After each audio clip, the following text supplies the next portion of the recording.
السلام علیکم ورحمۃ اللہ وبرکاتہ میرے عزیز بھائیوں اور بہنوں، آج ہم بات کریں گے رزق میں برکت کے ایک ایسے قرآنی اور روحانی وظیفے پر جو کئی لوگوں نے آزمایا اور اللہ کے کرم سے رزق کے دروازے کھل گئے۔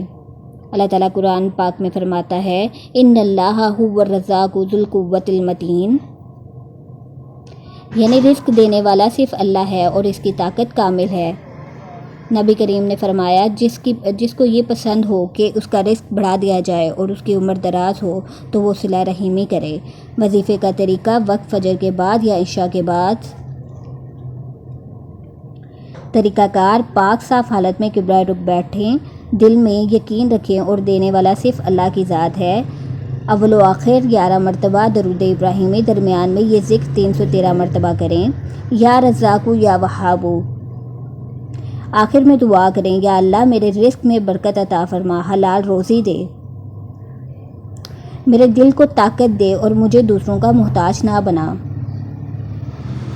اضافی عمل: سورہ واقعہ روزانہ مغرب کے بعد سورہ واقعہ کی تلاوت کریں۔ صدقہ: ہر جمعہ یا مہینے میں کچھ نہ کچھ صدقہ ضرور دیں۔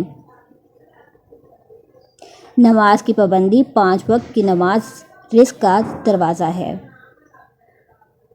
حلال کمائی: ہمیشہ حلال روزی کا خیال رکھیں۔ عمل کے فوائد: کاروبار میں برکت، نوکری میں ترقی، تنگی دور،